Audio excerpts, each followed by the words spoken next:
Hey guys, I'm Urizi. This story is all about what if Naruto went through puberty again. Our heroes did not come from a future where everything has gone horribly wrong. They did not travel back in time to save the world from a bleak or miserable fate.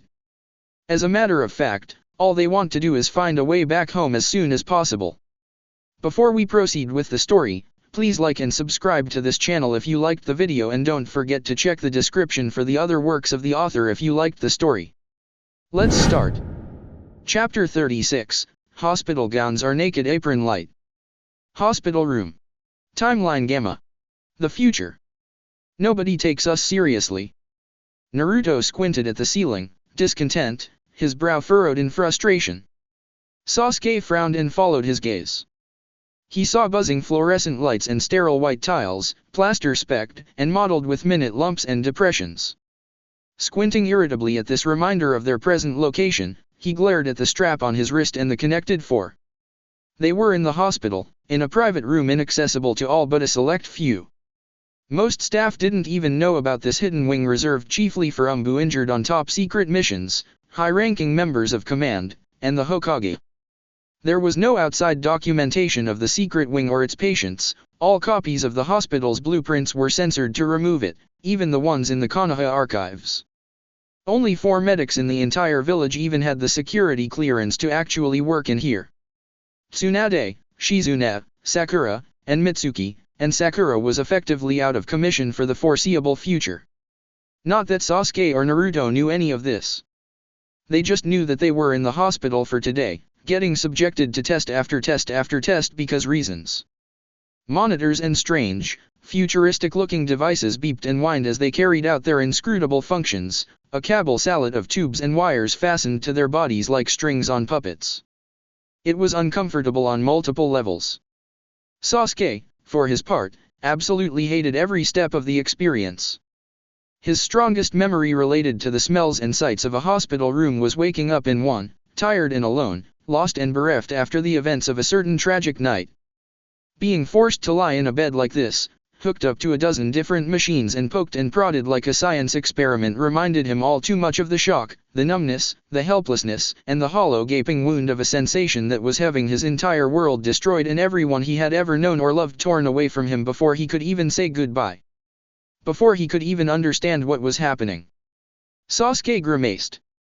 He could manage nothing else. "We're just a curiosity to them," he bitterly muttered. "An inconvenience, even.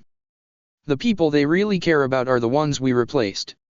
We're just kids, a bad job for them to trudge through." Naruto stared at Sasuke. "Wow, you're depressing. The hell does Sakura-chan even see in you?" "I ask myself the same question every day," Sasuke said with a shrug. "And you're the one who started this discussion, Naruto." "I'm just carrying on with the natural discourse." "But I didn't mean anything like what you said," Naruto protested. "You're just being a gloomy jerk, you dumb gloomy jerk." "Right," Sasuke drawled. "Because genuinely insightful observations are so far beyond your mental capacity." Blink. Did you just insult me?" "Yes," Sasuke deadpanned. "Yes, I did." "Jerk." Scathing. A lull ensued in the conversation. The pair sat there on their respective hospital beds, giving each other dirty looks as the medical science machine things continued to beep and boop in that technical way things do. Naruto irritably fussed with the bandages on his right arm while Sasuke rolled his eyes and looked over at the door. He hummed quietly, wondering whether there might be anyone waiting outside. And while he didn't see any shadows in the space under the door, thinking about this did get him to recall the other two, and ponder where they might be. They hadn't seen the girls in a couple hours, since their minders had sneaked them here for another periodic checkup. Feeling the air against his bare back, Sasuke took a moment to express silent gratitude to whoever was looking out for him up there that Miss Shizune had at least not instructed them to remove their underwear as well. Still, it was a tiny bit embarrassing. He registered in the remote corner of his mind that still considered the cares and tendencies of a normal preteen boy, to be wearing this demmed hospital gown. In a way, he supposed it was a good thing the girls were in a separate room. Hinata seemed uninterested in him, at least, but there was no telling how Sakura might act if she was in here with him. Considering how forward some of his other fangirls had acted at times, although she did seem to have grown much more down to earth over the course of their time here. Unbidden, Sasuke mused that the girls were probably wearing hospital gowns as well. Some animal part of his hindbrain reflexively pondered for a fleeting instant what kind of underwear they might be wearing, and while he quickly dispelled any musings on the view Hinata might present, the related thoughts of Sakura were significantly more difficult to expunge. Finally he broke the silence, even if only to divert himself. Where do you suppose they're keeping Sakura and Hinata? He wondered. I don't know. The next room over, said Naruto distractedly. Why do you ask? Sasuke simply shrugged and said nothing. A slight dusting of red was visible on his cheeks. Naruto saw this, and he stared perplexedly. Musty, rusty, cobwebbed wheels and cogs slowly started to squeak and turn inside his head. With a thoughtful frown, he narrowed his eyes and scratched his chin. Wait. You don't have a thing for Hinata, do you? He asked in a suspicious tone. His mouth twitched, lips moving to expose his teeth in something that was decidedly not a smile. A gleam of something slightly irrational entered his eyes. Sasuke gave Naruto a frankly bewildered look. Huh? He said. Why on earth would you? As abruptly as Naruto asked the question, the blonde then laughed and shook his head. His expression softened immediately. No, never mind, he said, chuckling amusedly to himself. That's crazy talk. You're not even interested in girls. Sasuke bristled. And what gives you that impression, Naruto? What exactly are you implying? That I'm not turning my back on you so long as I'm wearing this hospital gown, for one thing, Naruto wisecracked. And, seriously, do you even have to ask? I've never seen you give a girl the time of day. Like, ever. Only because they've all acted like mindless, squealing fangirls, Sasuke said. Maybe if I met someone with a modicum of restraint and self-respect, I might be interested. He stared into the middle distance, saying this, a light blush marginally darkening. Naruto cocked an eyebrow and watched him suspiciously. You look like you already have someone in mind, the blonde commented, displaying an uncharacteristic level of romantic insight. Sasuke did a double take. But, wah. He sputtered. No, what are you talking about? Naruto scratched his chin, narrowing his eyes in a piercing glance. With a thoughtful expression steadily turning smug, a hint of comprehension kindled behind those Vulpin slits. A shit-eating grin spread across his lips, making the Uchiha grimace, and Naruto sagely nodded. Oh, so that's how it is, he said. What's how what is? Sasuke demanded, sounding a touch defensive. Naruto's eyes twinkled. Just that if it's not Hinata you're thinking about, well, then it can only be Sakura-chan. He said, looking gleefully victorious at having made this deduction. Sasuke turned as red as a tomato and coughed nervously into his fist. For a moment, he recalled the state he and Sakura had first awakened in after coming to this crazy future, and thought again despite himself of the hospital gowns they presently wore. Anxious to distract himself from these thoughts, he tried to change the subject at least a little bit. You seem far less upset to say that than I would have expected, Naruto, he observed in a not-so-smooth evasion. Didn't you have this big crush on her? Naruto shrugged, blushing and looking a hair sheepish. I think maybe I still do, a little bit, he mumbled. But she's never been interested in me, right? This the future. She's married to you. And me, I'm married to Hinata-chan. He waved a hand. I dunno, but it's made me think about some things, seeing how all this turns out. You dig? Like, what even is love, really? I thought I knew, but I'm starting to think I really didn't. Sakura-chan's pretty, and it's fun to be around her, but, is love something you feel right away, or something you learn to share, or something you do because you're supposed to? I can't say. We're still just kids. Heck, maybe we aren't supposed to know who we want to spend the rest of our lives with yet, and maybe I was just telling myself that I like Sakura-chan because that's what seemed like the normal thing, or because she liked you. Naruto said this last bit with a guilty expression, meeting Sasuke's eyes. Maybe. Maybe I thought that if I got her to like me and not you, it'd be like I'd finally beaten you at something. He then shook his head. But that's not what love is really about, is it? That's dumb, and I'm dumb for thinking like that, but even then, somehow Hinata-chan still manages to. He blushed, trailing off with a thoughtful expression. Sasuke stared, dumbstruck. Wow, that actually sounds really mature. Eh? You think so? Naruto said dubiously. Seriously? Yeah. It sounds like something an adult would say, somehow. Huh. Maybe. Naruto shrugged.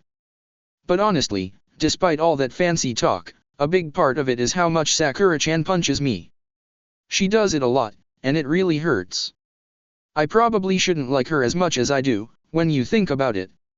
Yes, you're probably right, Sasuke agreed, wincing sympathetically. Well, Hinata? Can you see them? With some degree of trepidation, Sakura asked the Hyuga this question. Yes, came Hinata's meek answer, the woman managing a bashful expression even with her eyes white and rimmed by bulging veins. I can, see them, while I can't see outside this wing, it, looks like they have seals to block against Jujutsu, but I can see them, yes. Her expression was frozen like a deer in headlights, and her mumbling was a cross between adorable and exasperating. Blocked against? Kind of an odd wording. Sakura muttered, before shaking her head. Well, anyways, how are the boys? Do they seem okay? Yes, Hinata stammered. They're fine. Her face was bright pink, and Sakura did not fail to notice. A light bulb went off in her head. Wait, she said. They aren't. Sakura looked down at her and Hinata's hospital gowns, these frumpy, backless, barely modest things Shizune-san had told them to wear. Her cheeks burned when the obvious point finally registered. Hinata blushed and nodded. Oh, Sakura squeaked, eyes widening considerably. Oh. I am so sorry, Hinata. And also way jealous. Part of her wanted to add. Ruefully, the pinkette recalled how she had woken up in bed with Sasuke on their first day in this future, and in a repressed corner of her adolescent mind wished that she had, at the time, taken more effort to appreciate the view. It'd been weird at first, but now that she had gotten used to the idea of these adult bodies. Hinata did a sort of non-committal half-shrug and deactivated her Byakugan. Quietly she stared at her feet, obviously a bit embarrassed. It's okay, she said, smiling a tad abashedly. You were just concerned about Sasuke-kun and Naruto-kun, and I'm the only one who could check up on them without leaving this room. I understand. I don't mind. But I do. Exclaimed inner Sakura. I'm the only one allowed to look at Sasuke-kun's tush. Yeah. Shan narrow. Sakura blushed at this, as though inner Sakura was a person standing in the room with them and those words were actual verbal speech, rather than just a moderately comedic literary device to show the contrast between the sweet, prim, girlish persona she projected and the crazed, angry, sweaty animal she really was deep down. Which could itself be taken as a mild commentary on the significant gap between society's ideals and what it actually fosters. But the door to their room opened before any more half-assed philosophy could be regurgitated onto the screen, and in stepped Shizune carrying an electronic tablet thingy in her hand. Closing the door behind herself, she greeted Hinata and Sakura with a nod. Hello, girls. Sorry for making you wait, but I had to check up on a few other things, first. Sakura frowned a touch peevishly at this statement and crossed her arms over her chest. Her expression was basically a pout and conveyed none of the severity or authority that her face could manage. She just didn't have the experience or subtlety or menace of her adult self, and it really showed. Especially in her eyes. She looked like a surly kitten despite possessing the visage of an austere tigress, and this contrast left Shizune struggling not to giggle.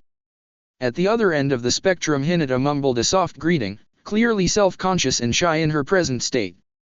Even if her entire extended family basically had X-ray vision and could see through both walls and clothes, as well as many other things besides, it was still a whole other matter to have one's back actually physically exposed, especially for a person who suffered from so many problems in the realms of confidence and social anxiety. Shizune afforded Hinata a warm smile and made an effort not to show any dismay at seeing the First Lady of Konoha regress to such a state as this. What did they want us for this time, Shizune-san? Queried Sakura in a faux courteous tone. Do you know? Of course you do. Tell us and get it over with, you old hag. We have better things to do with our time. Was not said aloud, and Sakura did a good job of hiding her irritation, but there was a tension in the air nonetheless. As with any doctor visit, or any social interaction really, this was an exercise in patience and politeness, both things the pinkette was pretty good at faking. Shizune nodded, pretending not to notice the tone of irritation in Sakura's voice. It's just an obligatory physical, mostly. You girls have been doing a lot of training to overcome that chakra anemia, but we still want to check for any side effects or anomalies. Sakura smiled falsely and pointed to one of the machines to which she and Hinata were hooked. Those are new, she said lightly, making a pointed observation and framing it as a casual remark. Shizune cocked her head and looked at the machines as though noticing them for the first time, which was total bull because she had been the one to hook the girls up in the first place. So there are, she said vaguely. What are they for? Sakura inquired, more direct now in her interrogatives. Shizune pursed her lips. It's technical, very complicated. You probably wouldn't understand, she said. This much was true. But basically, they're just there to check for anomalies in your chakra. This was a partial truth. It's nothing too important, honestly. That was a lie. Hinata could tell, and so could Sakura. Neither one challenged it, however. There were more important matters to cover. Konohamaru Sarutobi was not at home in the laboratory of Konoha's Shinobi Hospital. He was a fighter, not a doctor, and if he could help it he would never set foot in places like these. Mitsuki wanted him here, though, for whatever reason, and he had nothing better to do seeing as how half his team was currently pretty much under house arrest. So here he was. Stiff as a board with hands securely at his sides, Konohamaru stared in ill-disguised bewilderment at a bristling array of stainless steel instruments, cutting-edge computers, and assorted tissue and fluid samples. This was not his environment. He didn't know the first thing about half this stuff. 3/4 of it. Okay, he recognized effectively nothing.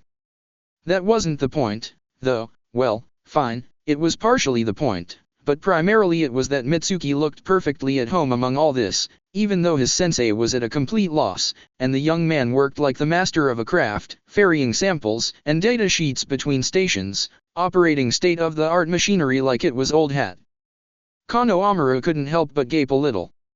It was nothing less than humbling, and it made him feel so proud. The aim of any decent teacher was naturally to see their students surpass them, and right now it was clear to him just how highly skilled and specialized Mitsuki was. The young man was an elite member of Konoha's medical corps, and that made him an invaluable asset on the field. Even if he wasn't as strong a fighter as Sarada or Boruto, he was just as indispensable as they were on missions, if not even more so. High-level bruisers, jutsu experts, and combat specialists were a dime a dozen, so to speak. Just about any ninja could throw a punch, or swing a sword, or manipulate the intangible essences of mind and body into arcane spells and illusions capable of warping the very laws of nature. That was amateur hour in the world of shinobi. In contrast, soldiers with a baseline talent and proficiency in field medicine and the restorative arts were rare, and genuine masters of healing were priceless, one in a million treasures. It was almost impossible to find ninja with any sort of knack for Iryu ninjutsu. Their tactical, strategic, and logistical value could hardly be overstated, either. How did Boruto put it? Going on an A-rank mission without a medic is like Iron Manning a post-endgame dungeon without a cleric, insanity at the most generous, and basically asking to get party wiped on the first floor. Konohamaru didn't understand half that lingo, but the point was still obvious. Medic nin were worth their weight in gold, and for a good reason. Soldiers with the ability to keep other soldiers fit in fighting were a godsend no matter the occasion, and the ability to minimize needless casualties was both humanitarian and pragmatically ideal. There was a reason Konoha had such a long-standing tradition of assigning at least one medic to every team. So Konohamaru respected his student, and he was as proud of Mitsuki's accomplishments in medicine as he was of Boruto and Sarada's more relatable feats as fighters. Even if he didn't understand all of it, he appreciated what the kids did, and he knew that he had taught them well. Thus he respected Mitsuki's workspace and politely, sensibly refrained from touching anything. That, and it all looked both important and expensive, and he did not feel like getting in trouble. "You see anything interesting?" he asked his student after this lengthy silence of waiting with slowly diminishing patience for the lad to say something. Mitsuki looked up from some kind of fancy microscope-seeming thingamajig and shrugged. "Nothing that would make sense to anyone without an extensive background in radiation and theoretical physics," was his prompt and frank reply. "But these chakra samples might be useful to Bolt and Sarada. They think cross-referencing any anomalies here with the hyperdimensional wave patterns they've been compiling might help pin down the universe their jutsu created." A pause. Or would it be the universe their jutsu accessed? Mitsuki wondered to himself, stroking an imaginary beard. "I don't know, paratemporal causality isn't my thing. I'm a doctor. I deal with biology." Kano Amaru blinked. Yeah," he said intelligently, clearing his throat and nodding. "Sure, that sounds like it could work." "You didn't understand a word of that, did you?" "I zoned out as soon as you said, nothing that would make sense," Kano Amaru admitted. Mitsuki shrugged. "Fair enough. Just think of it like cosmic forensics, basically. The chakra of our guests is like a shoe, and I'm essentially the quirky but charming lab technician tasked with checking the dirt in the treads for any distinctive traces of rare or region-specific chemicals, minerals, plant fibers, or junk. Zoom and enhance," he said with a chuckle, making his sensei laugh. "Oh, okay. That makes sense." "No, it still really doesn't. But then, things involving those two rarely ever do." Mitsuki shook his head bemusedly. "Seriously, how is it that I am the most normal member of our team?" "Hey, I'm not that weird," Kano Amaru laughingly protested. "Are we pretending that I never walked in on your and Hanabi-san's hideous depravity, then?" "We were having a thumb war," Kano Amaru deadpanned. "Exactly. You perverts make me sick," Mitsuki drawled. "Seriously, what's so perverted about that?" Kano Amaru demanded in bewilderment. "Beat. Don't you get it?" Mitsuki said. "You two were fingering each other." "Fingering?"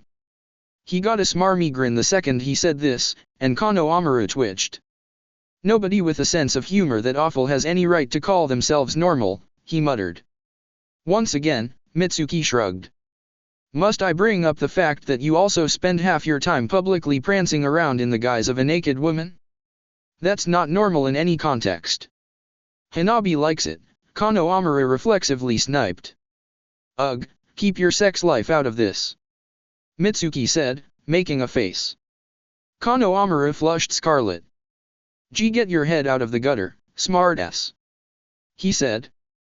"I just meant she thinks it's funny." "Right, Mitsuki rolled his eyes. "Funny?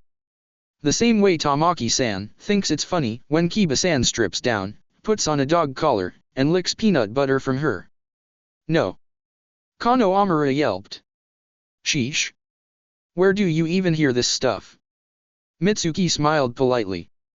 "You learn a lot about a man's sex life when you spend 20 minutes dislodging an ornamental dog tail plug from his." Kano Amaru blanched. Okay. I get it. No need to go into graphic detail." Mitsuki smiled.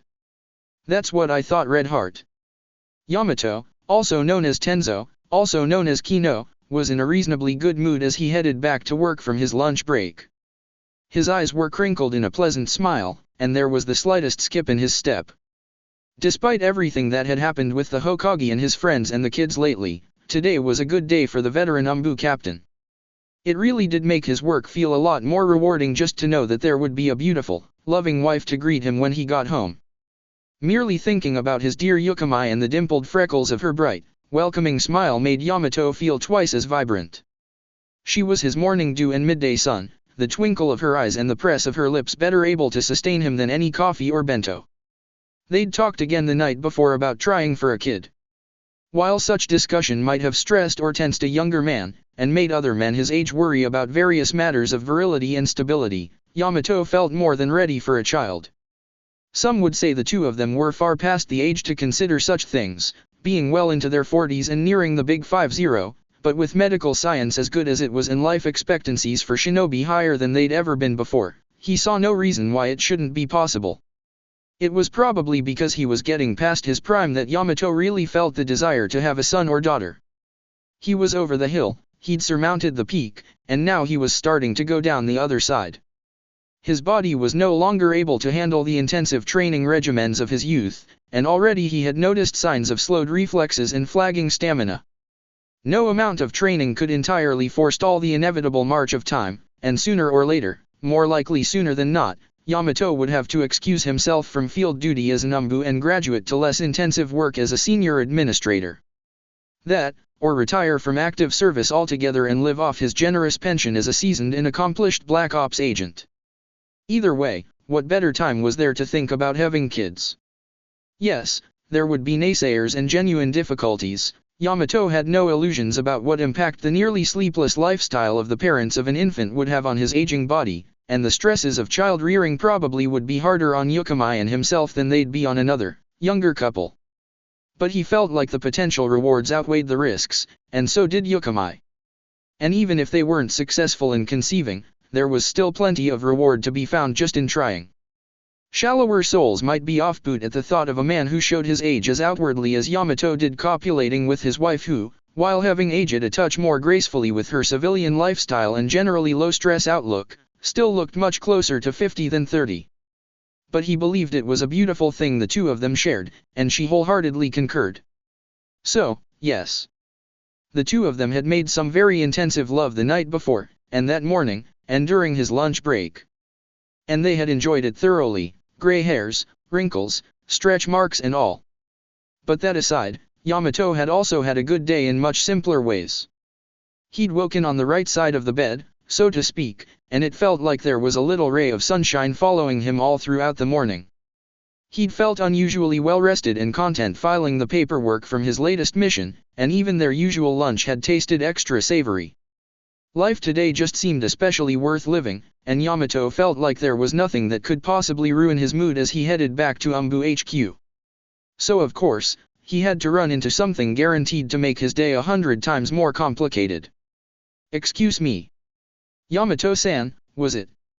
A young sand shinobi addressed the leathery-faced campaigner, appearing from amidst the midday rush of foot traffic.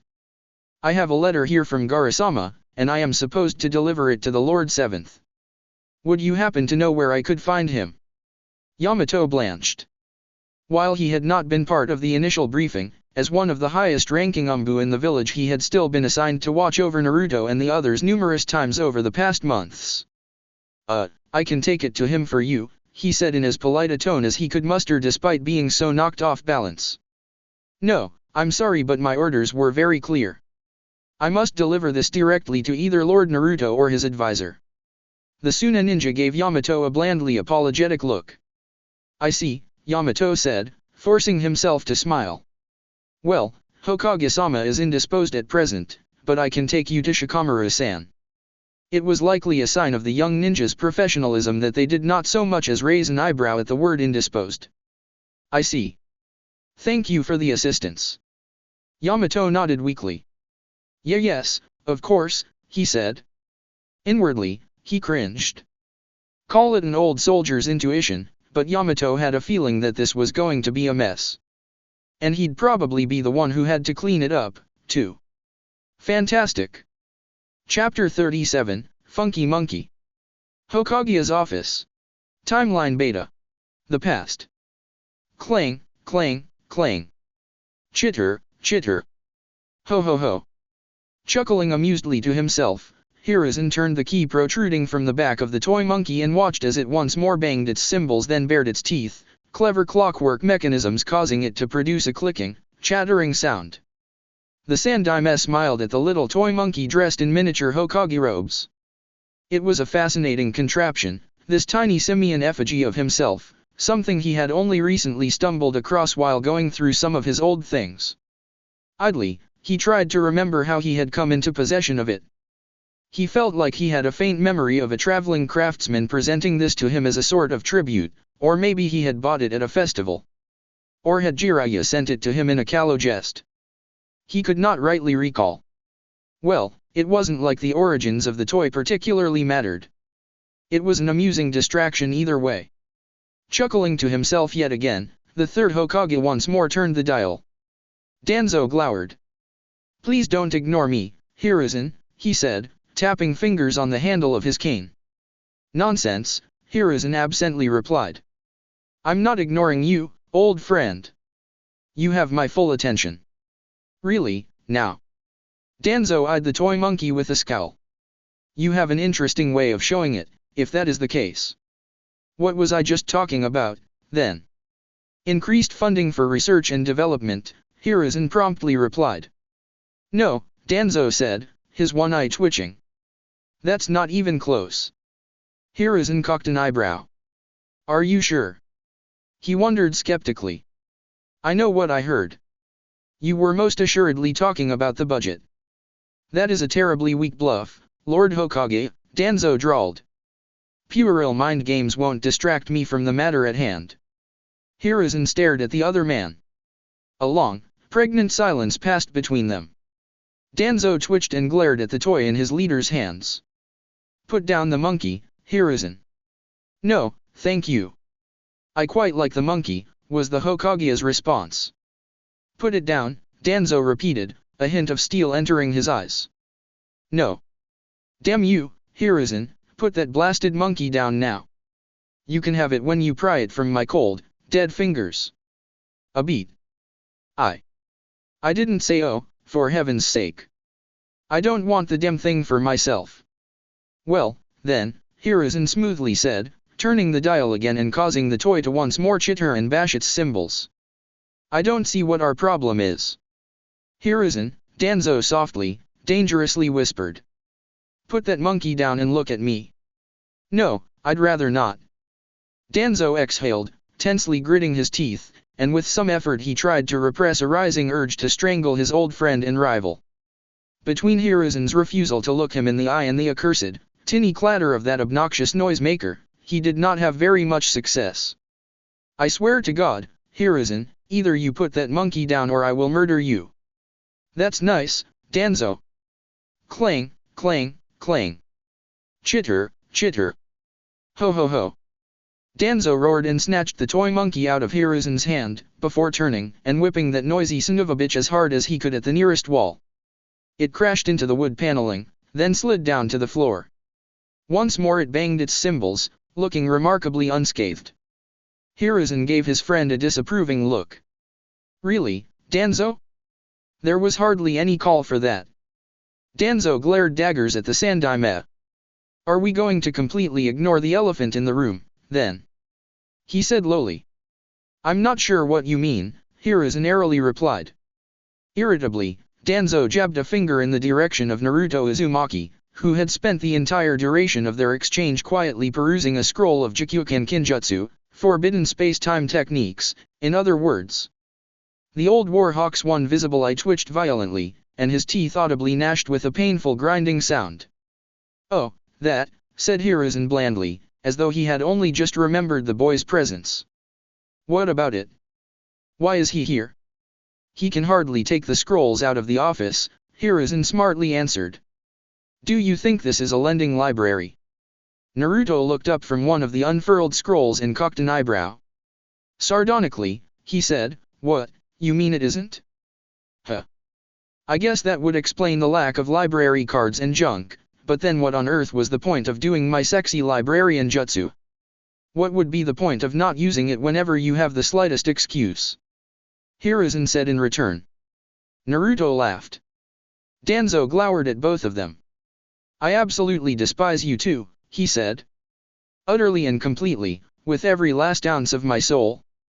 "That's nice," Hiruzen said pleasantly, smiling and clasping his hands. "Yeah, that's nice, Gramps," Naruto added cheekily. He then paused. Danzo looked ready to scream and rip his hair out by the roots. Cafeteria. Timeline Gamma. The future.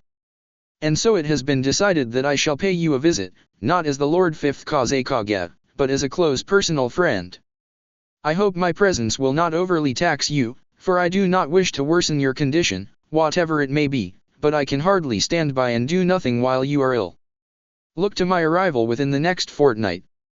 It is only with significant reluctance that I forestall my departure by even this little, but I dare say that you more than most can understand the difficulties of arranging for any manner of personal trip as one who holds the title of Kage. Ideally, this message should reach you well ere my arrival, but I understand that anything can happen on a mission. Still, I trust that no matter which ninja of my village is charged with delivery of this missive, they will do everything within their power to accomplish their task in a prompt and professional manner. Shikamaru paused, glancing up from the unfurled scroll in his hand, and looked askance at the androgynous young Sanchin whom Yamato had escorted to the cafeteria right as he and his wife were finishing up with their lunch.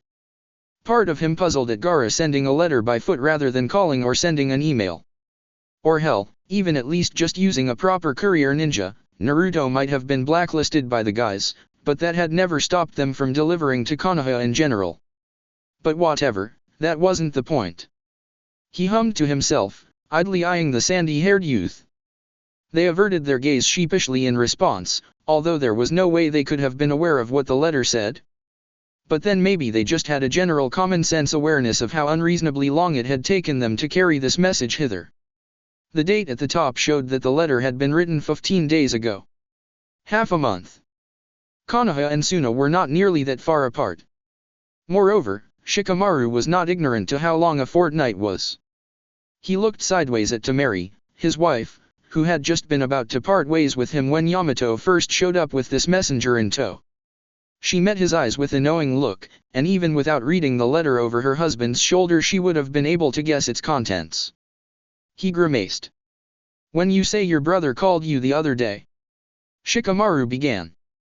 2.5 weeks, or so, Temari said, looking a touch sheepish despite herself. "Give or take. Honestly, I only remembered it today because I saw someone who looked just like Gaara on the way here." She pursed her lips, then, and furrowed her brow. A vein throbbed in her temple.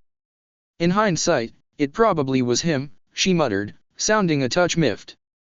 "He didn't even bother to say hello, though, and there's no way he didn't see me." "Fuck," Shikamaru groaned. "So Gaara's in the village and no one bothered to tell me. Fantastic." The Sandnin looked distinctly contrite upon hearing this. "Oh. My apologies, Shikamaru-sama. If I'd known the letter was that important." Temari gave the kid a disapproving look. They quailed under her stern gaze. Shikamaru sighed. "Yamato, go inform Shizune-san that the esteemed Lord Kazekage has chosen to pay us a visit. Leave it up to her judgment what to do about her patients." He nodded to the Umbu captain and gave him a meaningful glance.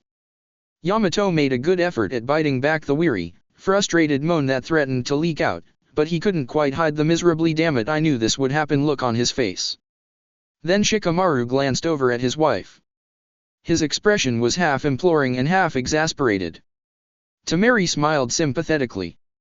"I'll help, see if I can't find my dear baby brother," she offered. Shikamaru looked ready to kiss her. "Thank you," he said. "That means I just have to contact Lord Hokage. Hopefully this news won't be too much of an unpleasant surprise to him." "Shit," Kakashi miserably groaned under his breath. Inwardly he felt a new gratefulness for the mask covering his mouth. That made it a lot easier to pretend he was smiling. More loudly, next, he said, "Hello, Kazekage-sama. What brings you here?" Shikamaru and Temari looked at each other, standing outside the ajar door to the Hokage's office. In unison, they sweat dropped. Well. This simplifies the first step, at least, Temari murmured. "What a day," Shikamaru sighed. Gaara, the Lord 5th Kazekage of the Hidden Sand Village, greeted Kakashi, the Lord 6th Hokage of the Hidden Leaf, with something that might have been a delicately arched eyebrow, had he any eyebrows to arch, as well as a more readable silent stare. Looking as clean-cut and professional as he did, there was something doubly potent to his glance, and Kakashi did well to react only as much as he did. The Hokage folded his hands atop the desk and quietly matched Gaara's stare. Shikamaru and Temari hesitated outside the door. No matter how mature or experienced a person grew, there were just some things in which no sane person would want to interfere, and this was by and far one of the biggest ones. There was a limit to what discipline and willpower alone could get a person to dare. "Hello, Lord Sixth," Gaara said in as even a tone as ever. "Please, call me Gaara. As I said in my letter, I come here not in any official capacity as the Kazekage, but simply as a friend of Naruto's. I understand he is unwell." Something shrewd and dangerously calculating glinted in Turquoise's eyes, but the rest of his expression betrayed nothing overall. A single bead of sweat trickled down Kakashi's brow. "Ah, yes, something along those lines," he said, clearing his throat and bluffing as truthfully as possible. "Sakura is also under the weather, and it's taken both myself and Tsunade-sama to keep things running smoothly in Naruto's absence, so you can understand the delay in their recovery." "Is their condition life-threatening?" Gaara queried. "I haven't heard anything from Naruto in a few months, and while by itself that would only be mildly disconcerting as we are both very busy men, adding on the news that he has been on medical leave, well, I dare say you can understand why I might be concerned." "Yes, of course." Kakashi nodded. Diplomatically, he added, "Well, it's not dangerous, per se, but it has left him and the others, less than fit to carry out their duties." It was difficult at the best of times to balance disclosure and secrecy, particularly in matters only tangentially related to the political panacea that was security, and Gaara was both highly perceptive and a very close ally. He would need to be drunk, concussed, and unconscious not to see the signs of all the details Kakashi was omitting. Gaara narrowed his eyes infinitesimally. "Unfit in what way, I wonder? Surely you don't mean to say that he is not even in the state to meet with a visitor? A friend and well-wisher, if nothing else." Well, he is rather disoriented, as are the others," Kakashi said. His eyes flitted to the left as he then added, "The medication they are on has some side effects. It might be difficult for them to recognize you." "What is he suffering from, then?" Kakashi looked Gaara straight in the eye. "It's very complicated," he said. "I can barely explain it, myself." "Can you give me a general idea, at least?" Gaara asked. "Even if my friend is tranquilized and barely coherent, I still wish to pay him a visit." Kakashi slowly nodded, and his eyes wandered marginally over the room. He chanced to look out the ajar door and spy the Nara's eavesdropping, or at least inasmuch as anyone with their elite rank and sky-high clearance could realistically get to dropping eaves. The Rokudaime's eyes crinkled in a smile. Well, your sister and brother-in-law can probably explain it better than I can." He gestured to the door, beckoning the Naras in. Shikamaru sighed. Temari cursed under her breath.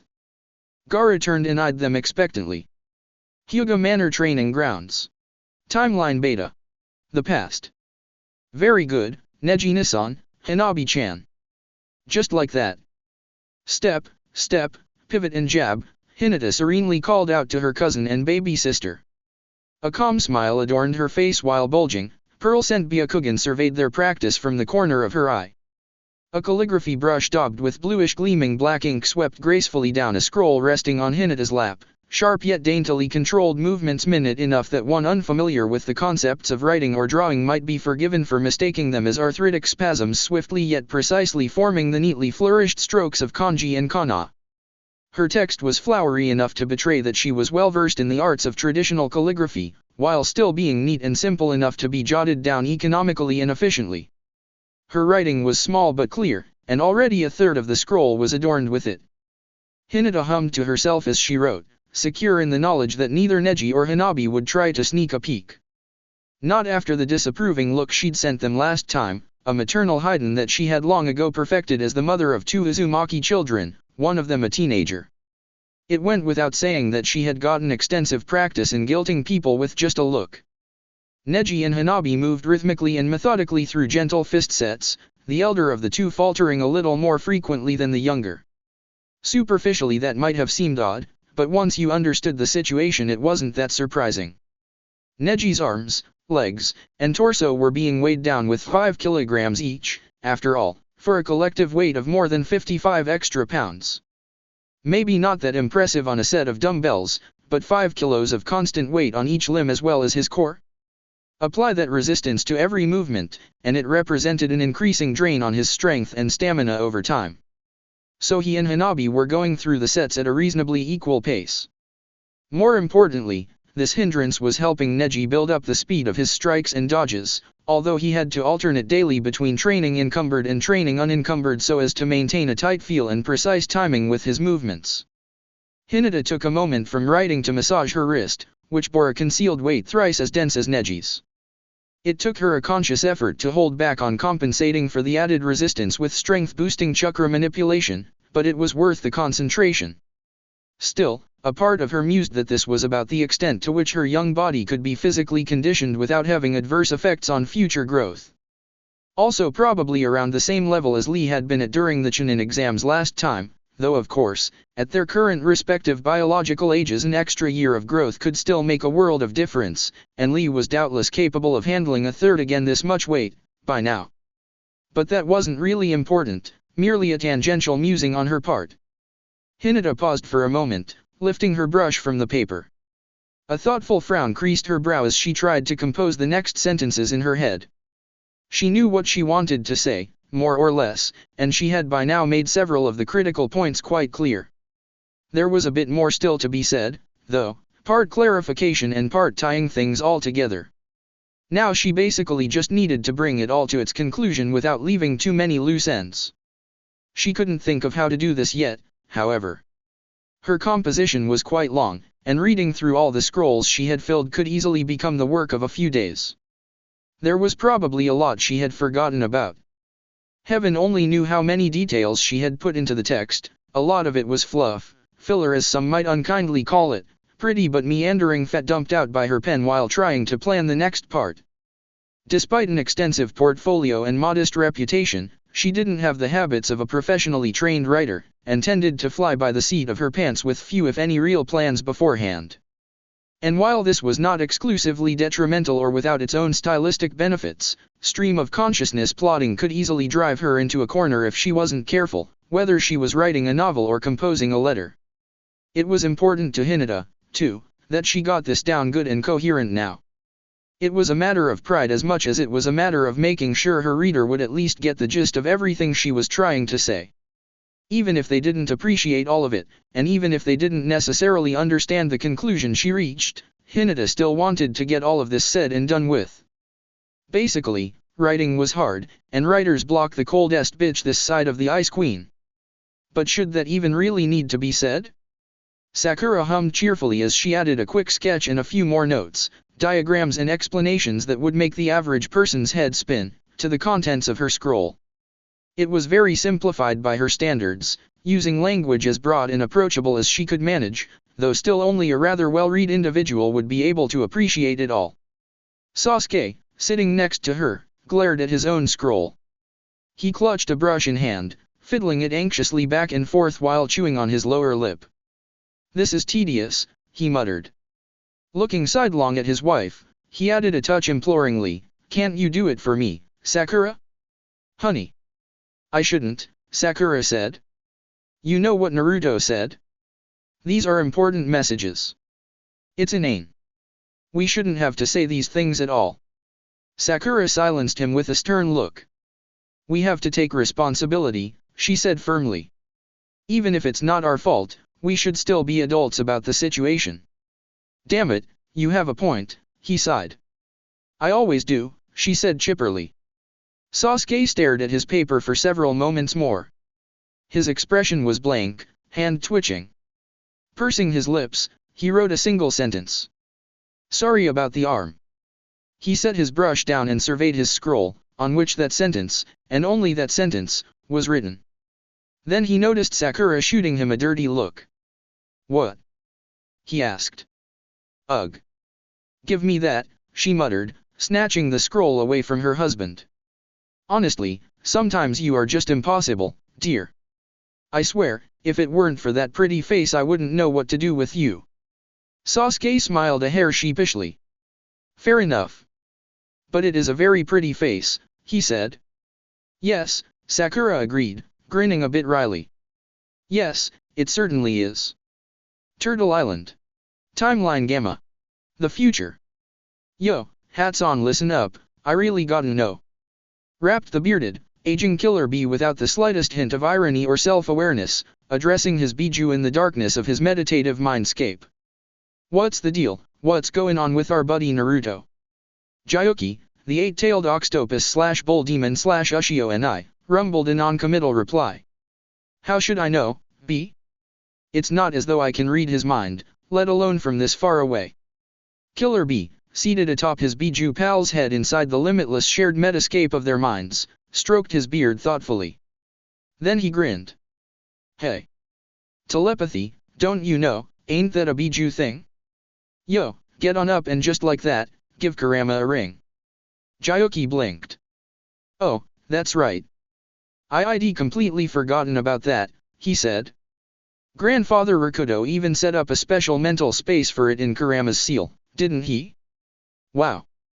That would have been really useful to remember back when those Atsutsuki jerks tried to abduct me. I could have warned Kurama in advance and everything. B cocked an eyebrow and looked down at the Hachibi. Jyoki flushed. Oh, shut up, he grumbled. It's not like you're any better. B laughed. Grumbling, Jyoki closed his eyes and reached out to the shared mindscape of the 9 Biju. He resonated his chakra with the matching seed of energy in Naruto's system, splitting his consciousness across time and space to interact directly with his sibling. If he had to describe the process, he'd compare it to quantum entanglement and theoretical FTL communication. Except it wasn't really a theory for the Biju. Jyoki winced a bit, feeling his awareness split and double as his chakra resonated with Kurama's, as well as his own in Naruto's system. Ugh.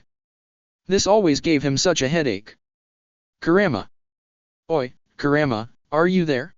He thought in the direction of his brother. The 9 tails could be rather insufferable at times, but Jyoki was used to it and prepared to deal with whatever petty bitching the fox might lodge at him for disturbing his beauty sleep.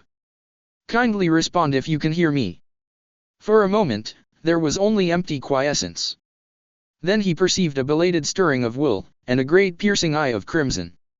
He felt his brother's chakra twist and swell like the current of a rising tide, massive in comparison to the seed of his essence planted in that space. The air shuddered with a rumbling noise, except there was no air and no noise, it was all thought and chakra and conceptual elements. Hachibi? How are you? No, why are you? Kurama's visage took shape from a sea of red, the fiery essence of his soul, and Jyoki shaped his own chakra to create a representation of himself as well. He frowned perplexedly, meeting Kurama's eyes. Don't you remember that telepathy space grandfather Rakuto created after the fight against Kaguya? He said. Oh, wow, I had completely forgotten, Kurama said. He then blinked. Wait, how do you remember that? It hasn't even happened yet in this timeline, if it will happen at all. Wait, what? Jyoki said. Did you hit your head, Kyubi? And can concussions even affect us in the first place? Kurama frowned. He eyed his brother shrewdly, lowering his ears and baring a few of his teeth. Hackles rose fractionally, just enough to betray a cautious wariness. What's the name of the 5th Raikage? He asked tersely. Jyoki said without missing a beat. No, not his title, Kurama said peevishly. His name. Now Jyoki frowned, thoroughly confused. It's Darui, of course. But why do you ask? There was an extended moment of silence. What year is it? He queried.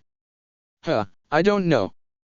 Do we even have an established calendar or count of years? Jyoki said, humming quizzically. I have no idea, Kurama confessed, scowling and pensively scratching his muzzle. Humph. But this is strange, he said, how you are able to talk to me like this. It seems like it's really you. It's telepathy, Jyoki said, eyeing Kurama curiously. We've had this since forever. No. Kurama said, shaking his head. I mean, since I got sent back in time with Naruto and the others, how the hell are we even talking? Jyoki went silent for a long, awkward moment. Wait, what? Back in time. he finally said after taking the time for that statement to sink in. Yes, hasn't it been a few months by now on your end? Surely people must have noticed their absence, Kurama said. Or is the flow different between timelines? Well then, I think I've just figured several things at once, Jayuki said. Damn. This is awkward. I had only been calling because B wanted me to ask about Naruto. We hadn't heard anything from him in a while, and Gaara had brought it up recently, too, which I guess really got B curious, but, this. Thanks for caring about me, Kurama dryly snarked. But I dare say you have your explanation, then. Yes, yes. Jayuki muttered, frowning. So I think I do. Going silent, pensive, he broke off the connection. He then opened his eyes and looked up at B. Okay, you are not going to believe this. Hokage's office. Timeline beta. The past. I absolutely despise you two, Danzo said to Naruto and Hiruzen. Utterly and completely, with every last ounce of my soul. That's nice, Hiruzen said pleasantly, smiling and clasping his hands. Yeah, that's nice, Gramps, Naruto added cheekily. He then paused, baby blue eyes going wide as dinner plates and a ruddy complexion paling considerably. Danzo looked ready to scream and rip his hair out by the roots. His eye was bulging from its socket and his lips were so tightly pursed it looked like he had just been sucking on a lemon. Gripping the handle of his staff with enough force to make the wood audibly crack, he took a deep breath and opened his mouth. But before he could go on a proper tirade, Naruto suddenly raised a hand to quiet him, and Danzo could only sputter disbelievingly. Naruto held a pair of fingers to his temple, slowly nodding as his expression grew more and more bewildered. Oh, wow. The blonde murmured, looking frankly astounded. Turning to face Hiruzen, he opened his mouth. Well, Kurama has just stumbled across a way to make contact with the other side. Hiruzen choked, and Danzo stared. That suddenly? Said the former. Wait, who the hell is Kurama? Said the latter, still looking incredibly peevish. Naruto blinked and looked at Danzo, as though suddenly realizing the man was still in the room. Okay, yeah, I might as well get this out of the way now, he said. I'm from the future, Kurama is the Ninetales, and I think I might have just figured out a way to get us back home. Or at least a way to figure out a way. Danzo gaped. He blinked once, twice. Then, he grabbed his chest and fainted. Shit, I think I just gave him a heart attack, Naruto said. We should probably call a doctor. Yes, we probably should, said Hiruzen. He was silent for another moment, before giving the blonde a pointed look. Oh, right. Naruto said. Duh. Keep forgetting we don't have phones in this time. Man, that's inconvenient. Mumbling those kinds of petty gripes to himself, he formed a shadow clone, and it darted off before the smoke was even cleared. There was another moment of silence. Naruto stood motionless. Hiruzen's eyes drifted to the toy monkey lying on the floor by the wall. It stirred, as if activated by his glance. Clang, clang, clang. Chitter, chitter. Despite themselves, the two Hokage weakly chuckled. Chapter 38, Anti-Penultimate Accomplishments. Secret Ward. Timeline Gamma. The future. You're serious? Shizune stared in dismay at Yamato, walking through the hospital hallway. She held a clipboard close to her chest, eyes wide, and lips drawn back in something like a weak grimace.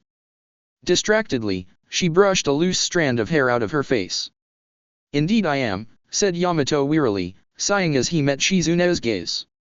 He's here to see the Lord Seventh, and I dare say he won't take no for an answer. Dear me, that's kind of a problem. Shizune bit her lip and looked anxiously around. Isn't it, though? Yamato agreed. If this becomes any more of a mess than it already is, I just know we're the ones who will have to clean it up. Yes, we usually are, Shizune mused, looking ruefully up at the blaring fluorescent lights. Ugh. Well, maybe this will all work out fine with no trouble or complications whatsoever. And maybe Taunton will sprout wings and fly, Yamato sourly replied. Shizune sighed. No, it really isn't likely, she conceded. But a woman can hope, can't she? True, fair enough, Yamato said. Maybe you actually will get married one day. Shizune punched him on the arm, scowling darkly. That was uncalled for. She gave him a black look, pursing her lips. What's gotten into you? You're being kind of a jerk today, Yamato-san. I'm in a bad mood, he said with a shrug. This business smells ripe, and it looks ready to blow up on us at any second now. And like I said before, we're usually the ones getting stuck on figurative custodial duty. When it hits the fan, we'll be the ones getting it in our faces. Is that what you're saying? Basically. Really makes a good day feel rotten, doesn't it? Shizune glowered at nothing in particular, her expression darkening. Yeah, it really does. A beat. And for your information, I happen to be seeing a very nice man, she added with a sniff, giving Yamato a scornful look. He's quite handsome and well-to-do, and he seems very taken with me. Who is it? Yamato blandly inquired. You wouldn't know him, Shizune mumbled, clearing her throat. He lives in, T country. We exchange emails quite often. I can't show you, though, they're all pretty, steamy. Really, Yamato said. This man wouldn't happen to reside in a dating simulator, would he? Shizune glared. There's nothing wrong with that, she said a touch defensively.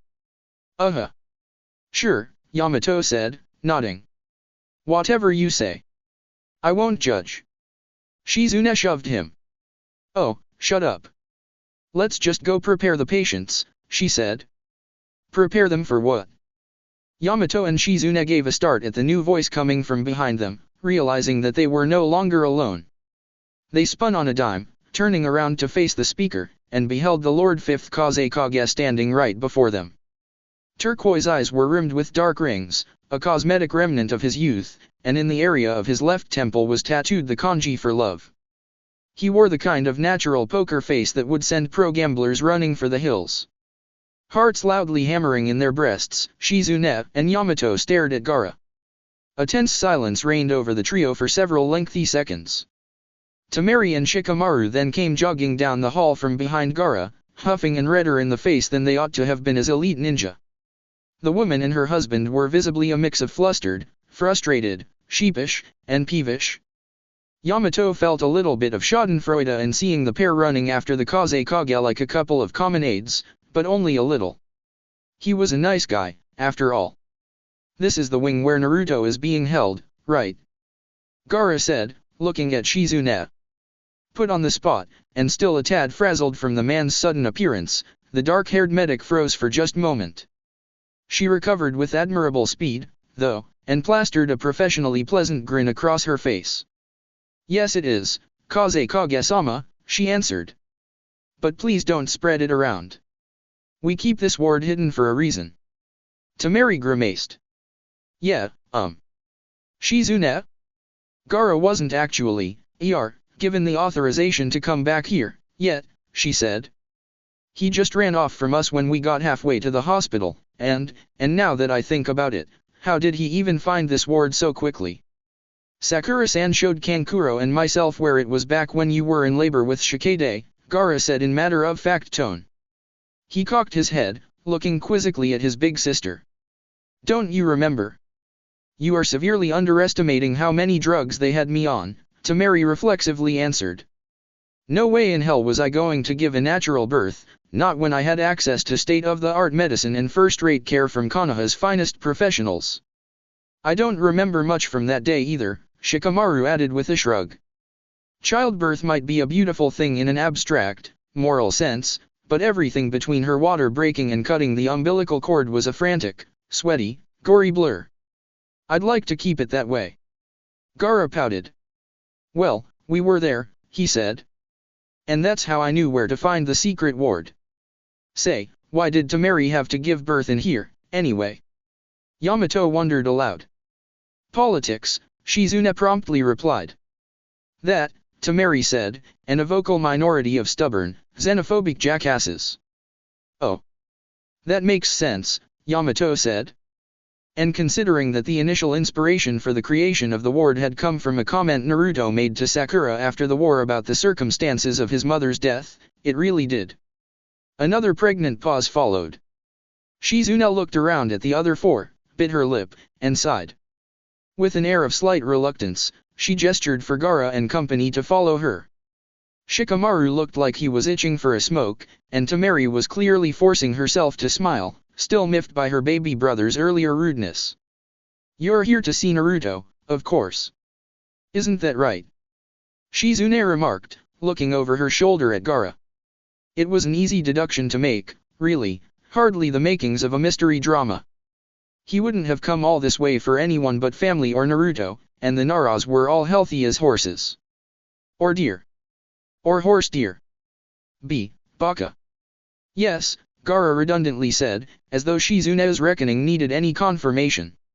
She nodded and absent-mindedly double-checked her clipboard. Right. This way, then. Follow me. Yamato, Temari, Shikamaru, and Gaara did as Shizune said and followed her lead through the secret ward. It wasn't long at all before she stopped, standing outside a door with the nameplates. Uchiha, Sasuke. Uzumaki, Naruto. Shizune knocked once, waiting for a reply. An impatient curse reached her ears. Shaking her head and smiling in mild exasperation, she turned the handle and ushered the others inside. Gaara was the first one through the door, followed by Shikamaru and Temari, then Yamato, and Shizune brought up the rear. The Lord 5th Kazekage looked at the two hospital beds standing side by side in the room, the nearer one holding Sasuke and the further holding Naruto. Both men looked relatively well, if peevish, lying in the beds. They were hooked up with enough tubes and wires to star in the robotic equivalent of a tentacle hentai, though, and the beeping of monitors and machines lent the scene a peculiarly ominous medical atmosphere. Naruto and Sasuke stared at the five visitors. Suddenly, the room seemed terribly crowded. The blonde looked at Gaara and frowned. "Who the hell are you?" Gaara stared with a twinge of visible worry, his stoic expression slowly falling away into concern, before abandoning all pretenses and hurrying to Naruto's side. "Oh, goodness," he whispered. "It's even worse than I thought. Naruto, how long do you have left?" This was a dumb question brought on by panic and needless care, a spurious assumption based on percolating fears and superficial details overwhelming an otherwise very calm and rational mind.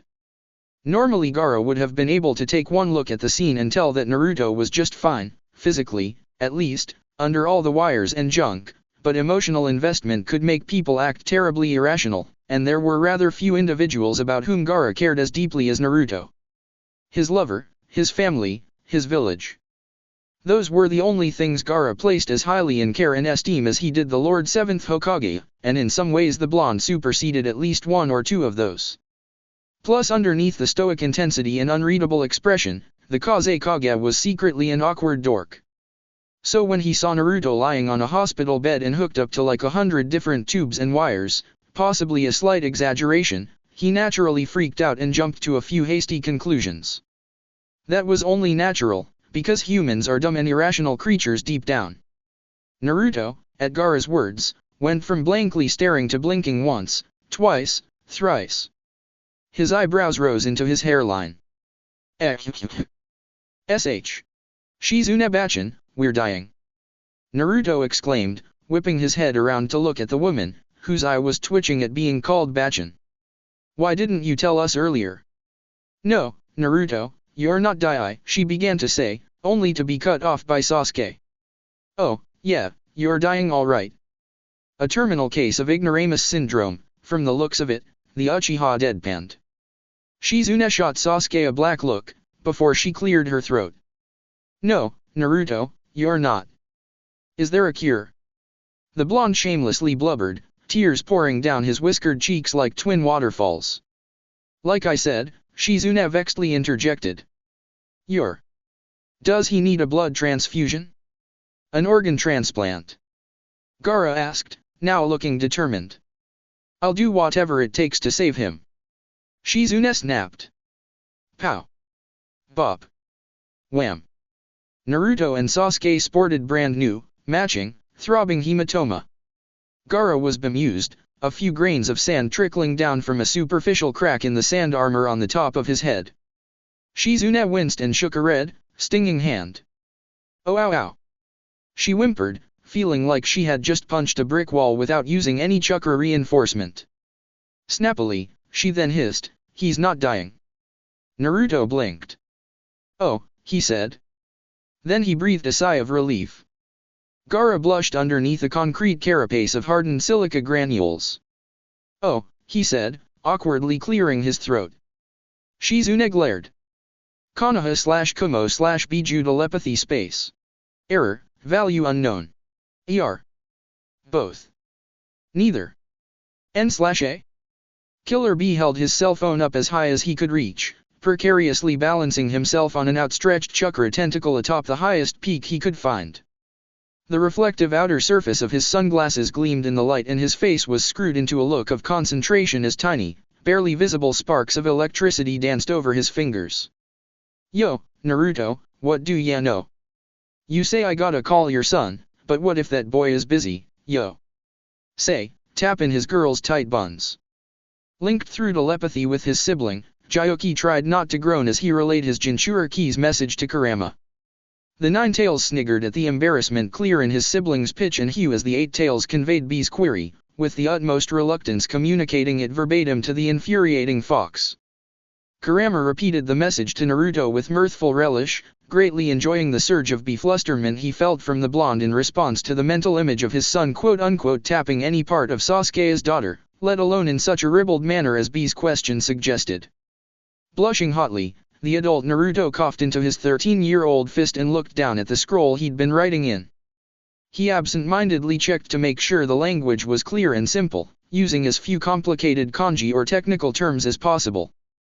After a moment the part of his brain paying attention to this made him nod, before he cleared his throat and spoke. "If he wants to tap anything of anyone before the age of 30, then he'd better answer," Naruto said sternly. "I already worked out with Sakura how to route the call through my number, and you've got her instructions memorized.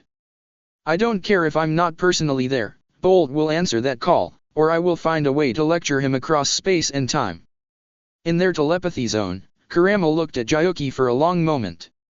Kurama shrugged. "Just do like we agreed," he blithely said. Gyoki squinted at Kurama. "You are paraphrasing him rather severely, aren't you?" he guessed. The Nine Tails did not dignify this with a response. Sighing, Gyoki thought at his partner. "We've already worked out the plan. If the boy doesn't answer, we'll figure something else out." B frowned, then shrugged. "All right buddy, I've got a signal now. Just gotta call him up and tell him what and how." His thumb tapped a rapid sequence of numbers and symbols on the touchscreen interface of his phone. After a few seconds of input, the phone began to ring. B held it up to his ear. Thrice it rang, 3 times it rang, and thrice it went unanswered. 3 times it rang, thrice it rang, and on the 4th ring, it was answered. Mentally, B wondered if he could work those lyrics into something. "Hello," came a hoarse, raspy voice very much unlike what B remembered of Naruto's son. "Who the hell are you? I know my dad's in no state to be working a phone." Keeping in mind the message Naruto had conveyed to him, and struggling against reflex to not make it rhyme or rap, Killer B spoke into his phone's receiver. "The shitty old man says, you're grounded, Bolt." There was a lengthy silence on the other end of the line. "Old man B? Okay, what the fuck is going on here? Space-time don't mean shit when you got a Biju by your side," B rapped into the phone. "Telepathy will seek us out, ain't nowhere we can hide." "What?" Gyoki patiently conveyed this exchange to Kurama. Kurama, in turn, flippantly said to Naruto, "You can probably guess how it's going." Naruto swore, before running a hand through his hair. "Shit. Is that good or bad?" he bleakly wondered. "Killer B is our only realistic hope of making contact with the others in our home timeline," Kurama snarked. "You tell me if that's good or bad." Kurama took this silence as his cue and sarcastically asked Gyoki, "So, how goes the impossible plan so crazy that it can only succeed?" "Boruto hasn't hung up, at least," Gyoki replied. "That's some good news." "And B? He's being B? Secret lab, Hokage Tower. Timeline Gamma. The future. Sarada stared bemusedly at her boyfriend partner as he argued with someone on his cell phone. Boruto sounded very exasperated as he asked the caller several times for verification of this or that.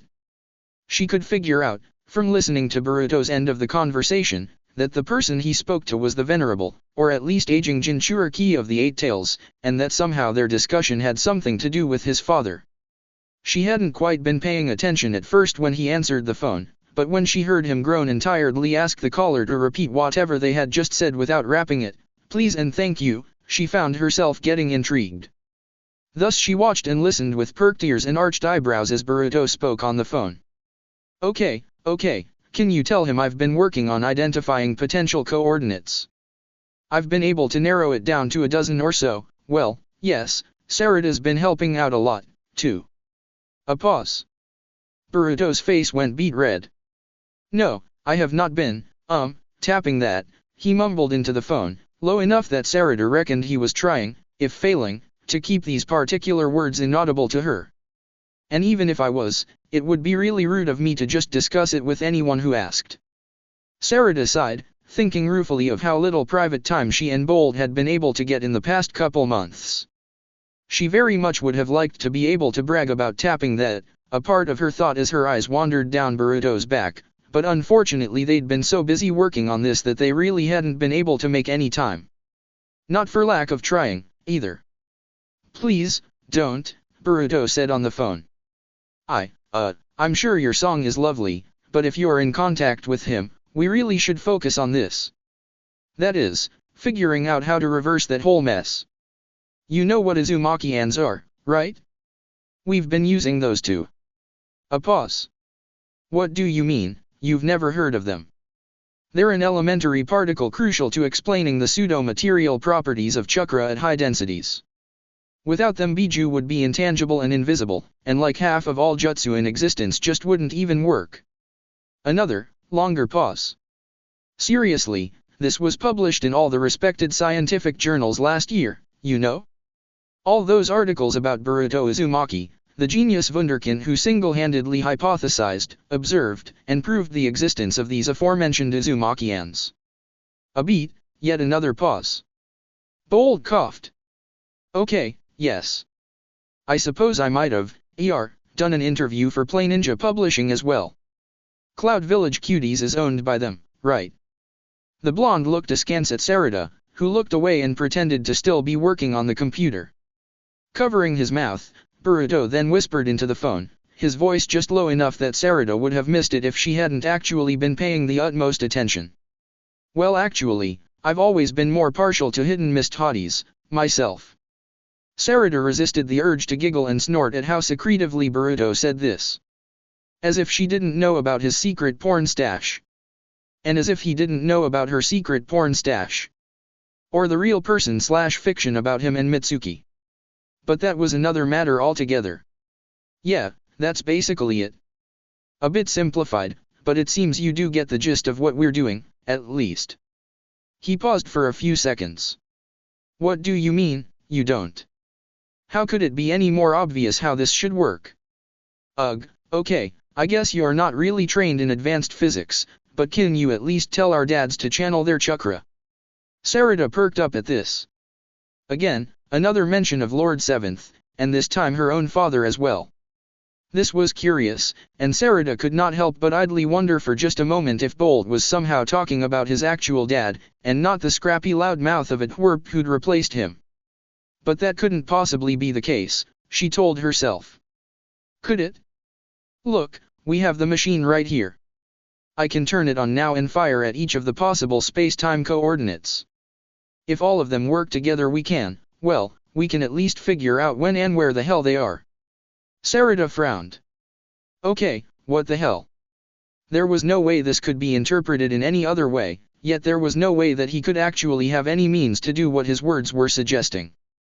Not unless. No, Sarada could think of no unless. Frowning, she went over to the device in the center of the lab and fiddled with the holographic input, absently aligning it to one of the suspect coordinates. It charged for a moment, glowing brighter and brighter, before anticlimactically dimming. Boruto looked up from the phone, startled. Huh? Sarada? What are you? She ignored him and headed over at one of the monitors, tapping out a few commands and scrolling through the feedback. Her eyebrows rose into her hairline. This reading was Sarada. She headed back over to the device, aligning it to another set of coordinates. Again it charged before silently, motionlessly firing, and again Sarada went over to the computer. The readings she saw this time were much more normal. Hello, Sarada? Are you on autopilot or something? Boruto asked, sounding somewhere between concerned and confused. Again, she ignored him, going back to the device. This time, she cleared the coordinates, aiming it just outside of the solar system. For a third time it glowed, then dimmed. The monitor's display brought up a command prompt, and Sarada went over to type a command in. It flickered, before showing a pattern that was almost eerily familiar. At last, she turned to Boruto and spoke. Belay that order, Private, she said in a mock professional voice. I've found the timeline we were looking for. Smiling, she pushed her glasses up the bridge of her nose. Your dad contacted B-san through the Biju telepathy, didn't he? Bold blinked. Yeah? How did you know? I listened, Sarada quipped. I thought. And then I acted. The Biju were all originally part of the same being, so of course they would resonate with their true counterparts, and not necessarily the counterparts sharing their present coordinates. Right. Boruto's eyes widened. He grinned from ear to ear in realization. Of course. He said. A colossus astride the shores of time. Gyoki and Kurama's chakra together comprised nearly half of the Juobi's power, according to Mom and Dad. Something that big would surely be enough to partially synchronize the two disparate timelines, at least for as long as they're resonating together. Sarada, you're a genius. She blushed, returning his grin with interest. You're exaggerating, she said modestly, though she clearly enjoyed the praise. No, seriously, babe. This is perfect. We know which coordinates our parents are at, Boruto said insistently. We have contact with my dad, and we can tell him which jutsu we used. This is it. This is the breakthrough we needed. We have all of the pieces at our disposal to fix this mess. It's only a matter of time now. He laughed and bounded forward, throwing his arms around Sarada. Beaming, she kissed him, and then she grabbed the phone. Tell Lord Seventh to get the others together, she told B. Call us again when they're ready. We finally have definitive progress to report. She hung up the phone. Boruto laughed and gleefully returned her previous kiss. Chapter 39, The Most Dickish Early Christmas Present. Hidden Leaf Village. Timeline Beta. The Past. Konohagakure no Sato quivered along a fourth-dimensional axis, time wrinkling around the bustling city-state. The village shuddered from its deepest foundations to its highest towers, vibrating in response to an unfathomable sort of power emanating from its heart. It was like an earthquake, and yet none of the citizens noticed. This motion was not spatial, but temporal. Birds slowed to a standstill in midair, the flapping of their wings coming to a halt. Joggers began to move in reverse, going backwards up the village's routes. Flowers blossomed and then withered within mere moments. The sun flickered in the sky, moving to the eastern and western horizons in a dizzying oscillation, before finally settling into its zenith. After this turbulence and weirdness, time began to flow normally. The vast majority of Konoha's citizens kenned nothing of the occurrences described in the last few paragraphs, neither seeing nor feeling the oddity of it all. Ordinary humans could perceive only a linear progression of time, and if its flow seemed to slow or quicken they could easily attribute it to a trick of their own minds.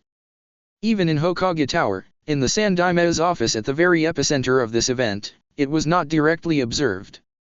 Theoretically they were aware of what would happen, but only one of their number was equipped to witness even the shadow of this hypothetical motion. Naruto knelt before a sprawling seal array. His hands were clasped in a complex mudra, and his face was screwed up in a look of concentration. Arcane script and runic lettering glittered and gleamed as the flow of chakra within the Fuinjutsu circuit reached a sustainable equilibrium. Well, Sasuke, he said. How does it look? The Uchiha was too busy puking into the Hokage's wastebasket to answer. Sakura, at the same time, was rubbing her husband's in an attempt to alleviate some of his discomfort. A sympathetic smile adorned her lips. "You feeling okay, sweetie?" the pinkette gently inquired. "Stop the world, I want to get off." Sasuke weakly mumbled in response, distinctly green around the gills. Hinata looked from her husband to Sasuke, humming thoughtfully. "That must have been a very disorienting sight to lay you out like that, Sasuke-san," she remarked. "I don't doubt it," said Naruto blithely. "Fuck you," Sasuke grunted, glaring at the blonde in a rare show of overt displeasure. He coughed. "Fuck you, fuck time, and fuck our kids. Sarada is so grounded when we get home." "Ugh. You didn't see any turbulence, then? If you think this'll be enough to get us home. Have they seen any on their side?" Sasuke retorted. Naruto cocked his head and hummed. "Kurama says yes," he word. "Is that verbatim, dear, or did he paraphrase them again?" Hinata wondered. "He says no," Naruto said. "I'm not sure which one to." Reassuring, Sakura deadpanned. Sasuke finally stood back up. After wiping his mouth on the sleeve of his shirt and giving the Sandaime a mildly apologetic look, he turned to face Naruto and glanced at the sprawling, glowing jutsu formula over which the blonde was crouched. He scanned the swirling eddies of chakra in a dizzyingly complex seal the likes of which only an honest-to-goodness Uzumaki could have devised. It was an impressive sight, probably among the top 3 most subtle and intricate seals he had ever seen. And somewhere, somewhen, an identical seal was being charged up by their friends and family. Sasuke closed his right eye and pushed his bangs away from the left one.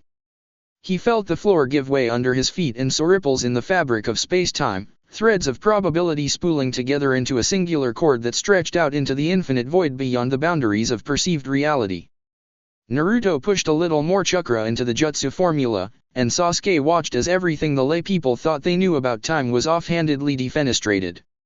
Everything he could see visibly lurched, and Sasuke stumbled as surely as a landlubber on a stormy sea when another slight time quake ensued. "I hate this," he groaned, clapping a hand over his mouth as cheeks turned green once again. "It's a necessary discomfort," Hinata said. "Once we're back home, I am sure you will be able to sleep it off." "Not if Kakashi-sensei has anything to say about it, I bet," Sakura wryly muttered. "They've probably been run ragged without us around." "Heh. That's a lot closer to the truth than you might think," Naruto said. "At least, if what Kurama says Gyuki says B says Boruto says Sarada says is any indication." Sasuke stared into the distance for a moment, before swearing. "Christ," he moaned. "I just realized we're betting our lives on a game of Chinese telephone." "A beat. What's a Chinese?"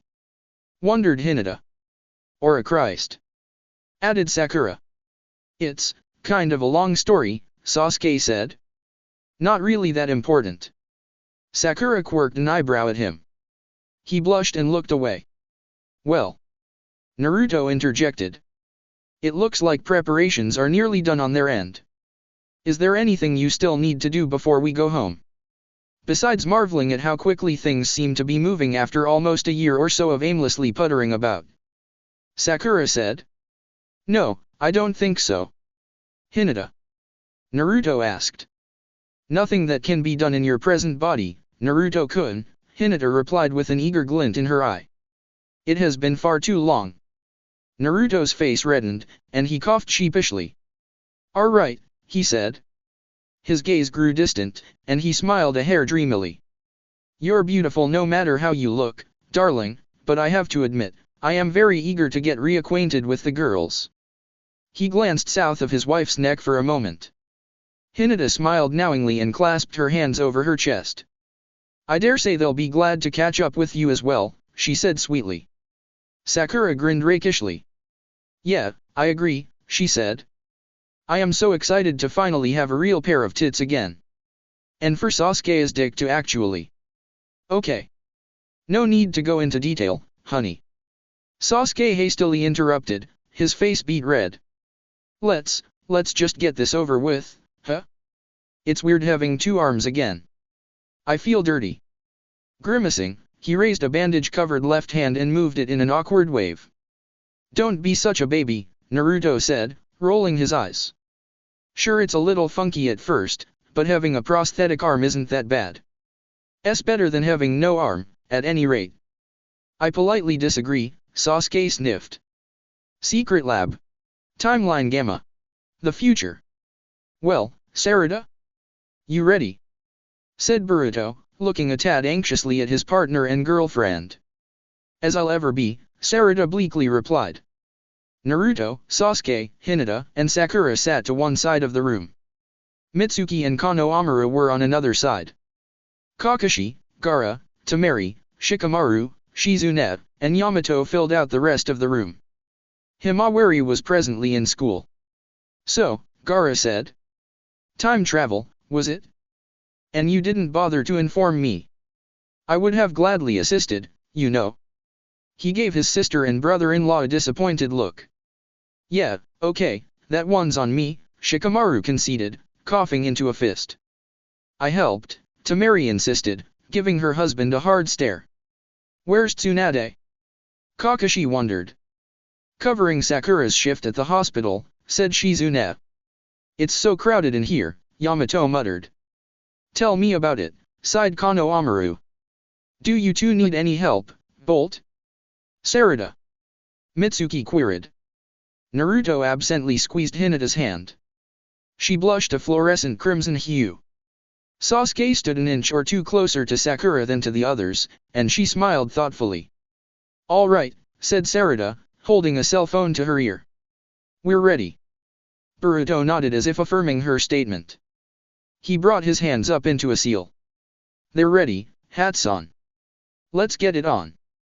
"Be wrapped." "That sounds so wrong," Gyuki thought. The Eight Tails then addressed his sibling in their mind space. "They're ready, Kurama. It's about to start." "Finally," muttered the Kyuubi. This was getting more than a little old. Hokage's office. Timeline Beta. The past. "Yo, Naruto?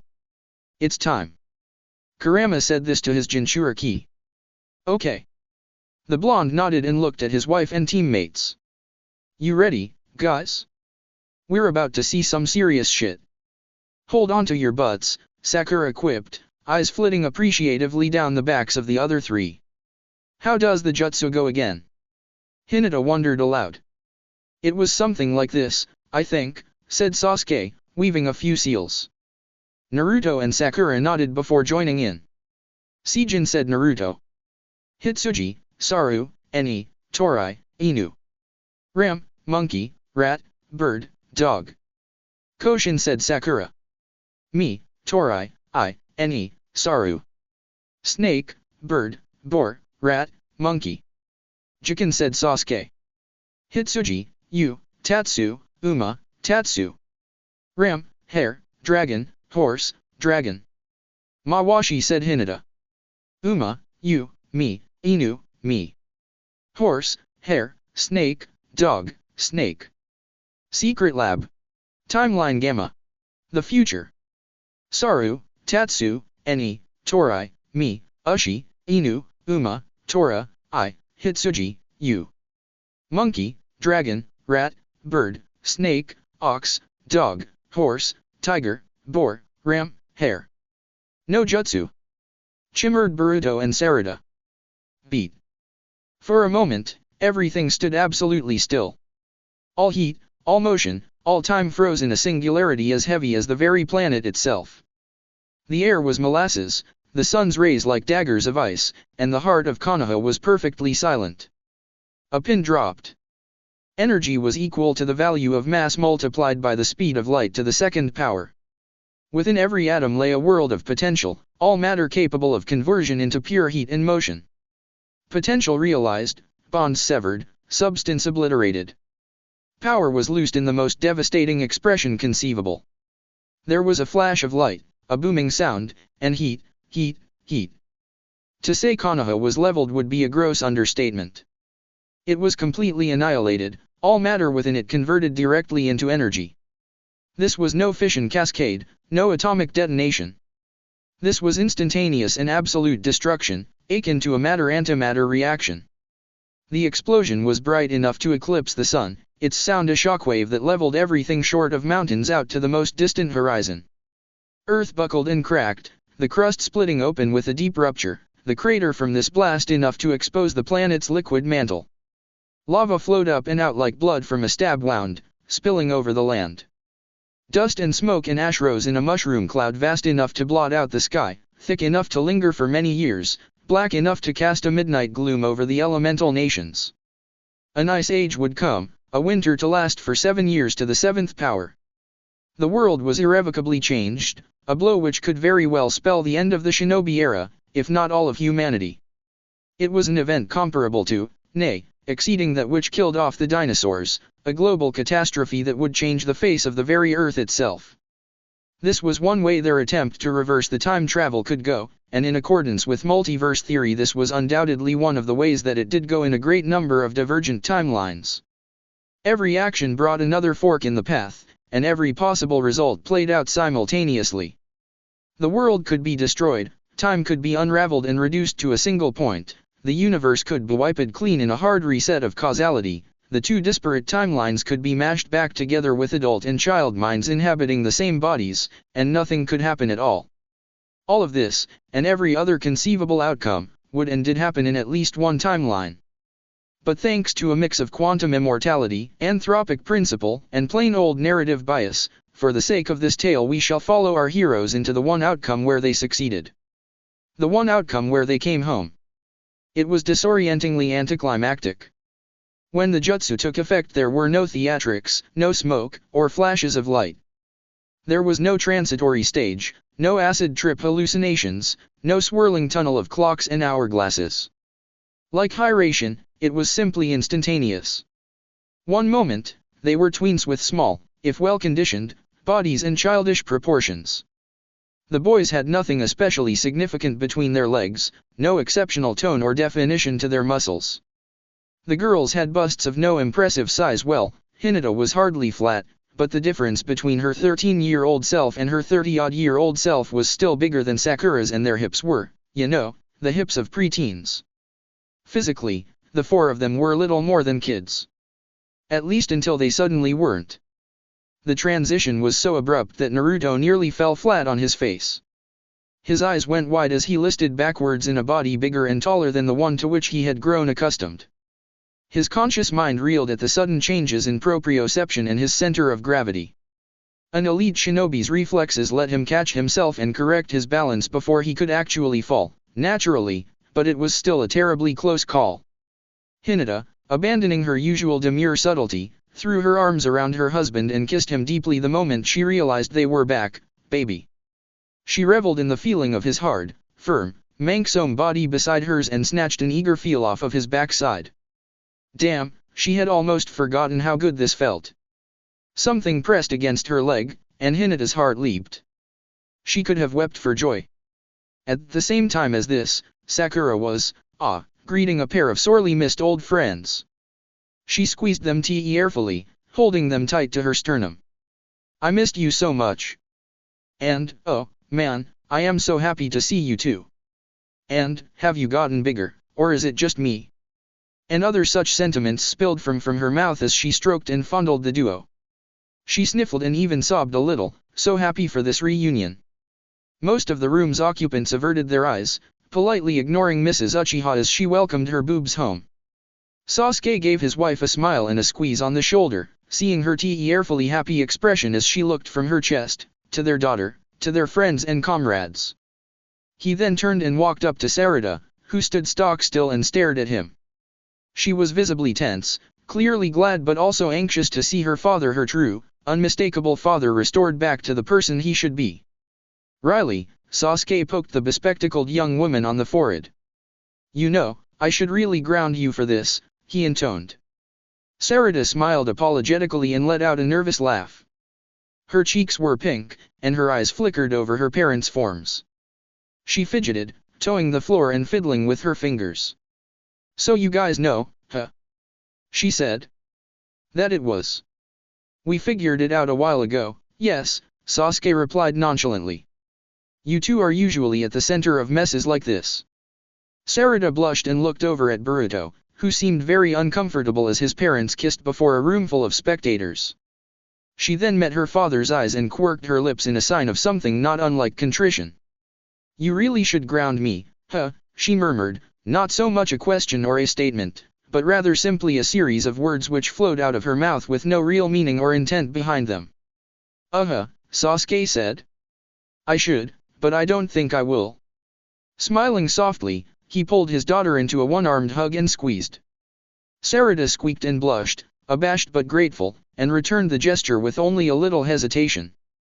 Sakura came over and joined in a moment later, beaming happily, and throwing her arms around her favorite man and favorite girl in the whole wide world.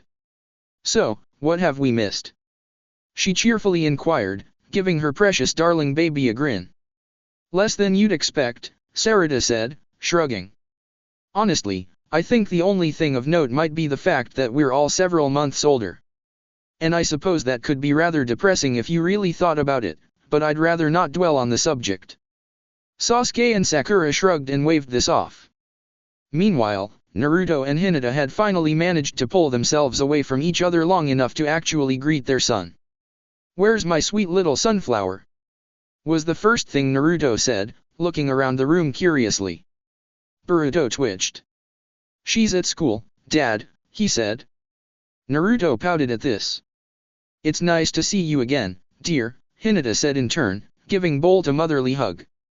He blushed, but endured it, and was secretly glad for the embrace. "Yeah. Sorry about this whole mess," Boruto said apologetically. "There's really no excuse, but we wanted to know what you guys were like when you were younger, and well, I can understand that," Naruto said, giving him a pat on the shoulder. "And don't worry. Apart from the whole no-sex thing, it was honestly a nice little vacation." "Am I still, grounded, then?" Boruto tentatively wondered. "Nah," Naruto said, grinning toothily. "I think your mother can take care of your punishment this time." Boruto rapidly paled. "I think I'd rather be grounded, please." Hinata smiled. It was all teeth. Too bad. Getting back into the flow of things was easier than might be expected, after such a lengthy absence. Time could change much, but humans were creatures of habit and routine, and bureaucracy was an immutable, plodding juggernaut. Sakura returned to her duties in the hospital, both as a doctor and administrator. Hinata reclaimed her role as sole matron and caregiver of the Uzumaki household. Sasuke took on a slew of missions, completing them with a truly effortless aplomb. Naruto sat once more in the seat of Hokage, commander-in-chief of Konohagakure. Despite everything which had happened as a result of that time travel fiasco, there was no force in the world so formidable as the sheer mundanity of a working adult's routine.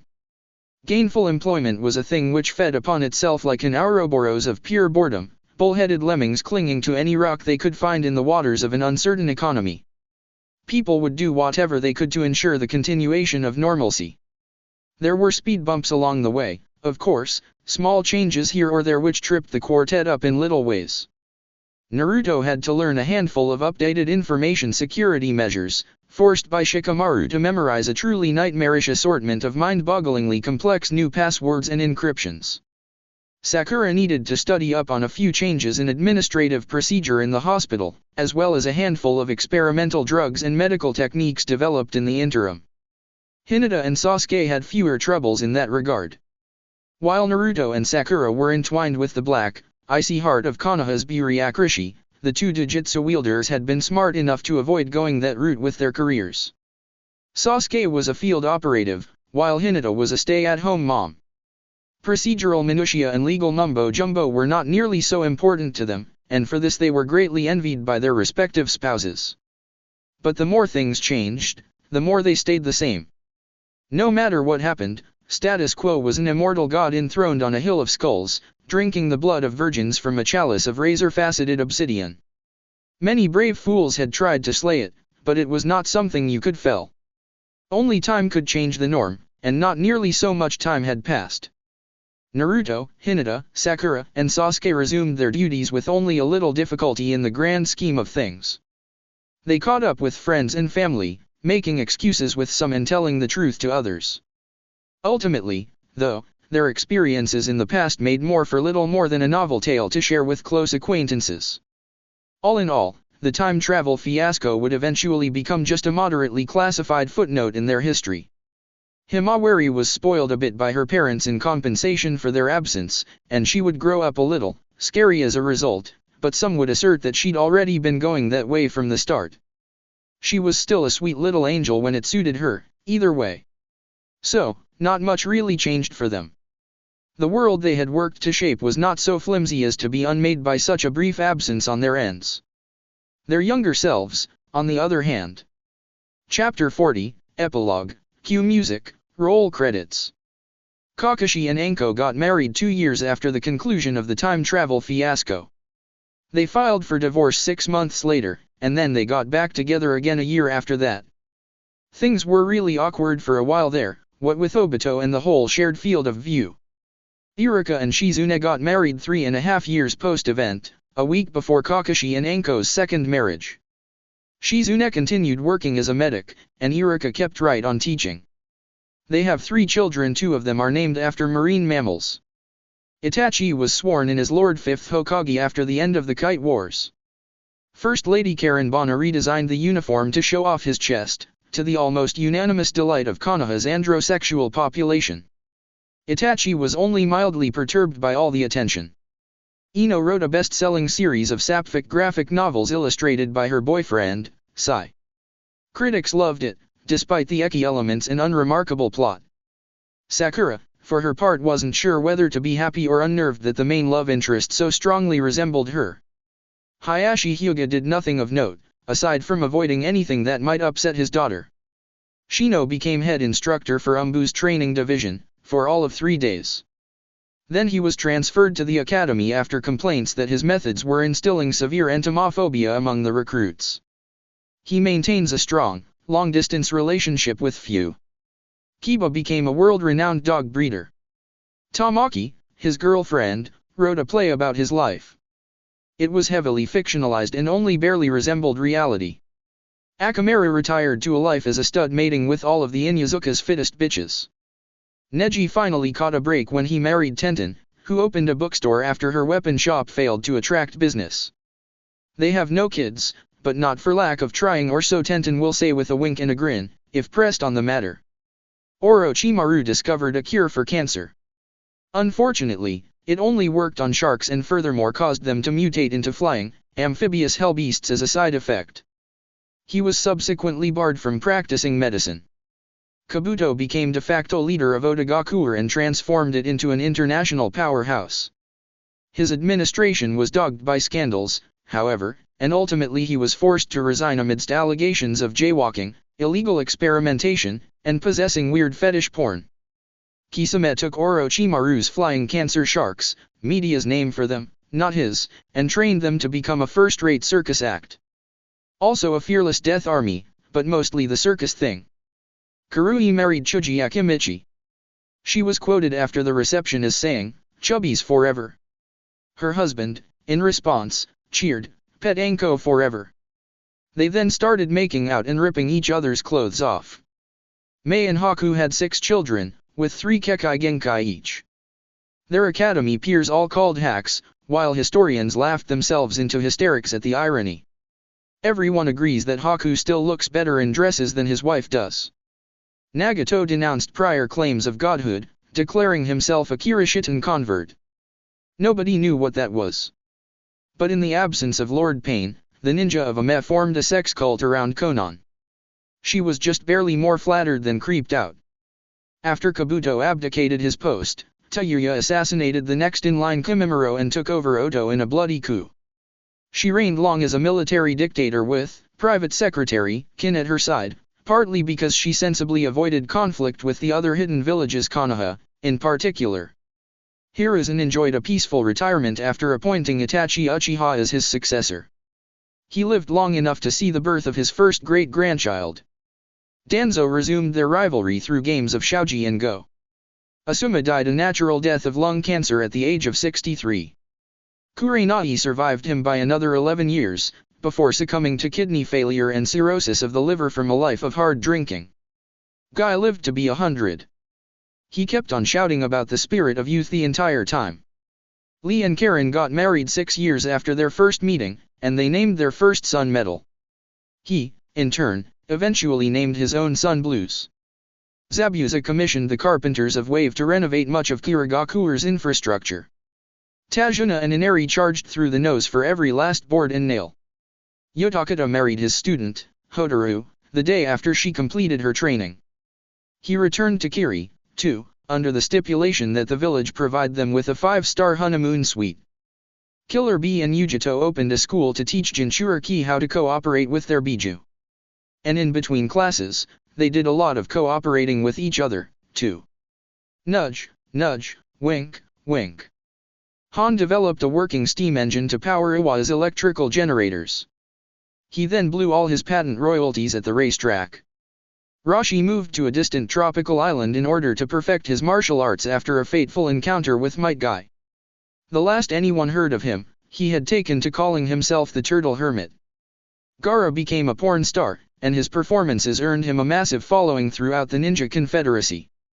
Kankuro took care of production and various technical details, while fangirls Matsuri and Yokata became frequent co-stars of Gaara's. Tamari, mildly curious about her brother's career path, posed in a series of tasteful nudes for a highbrow gravure publication.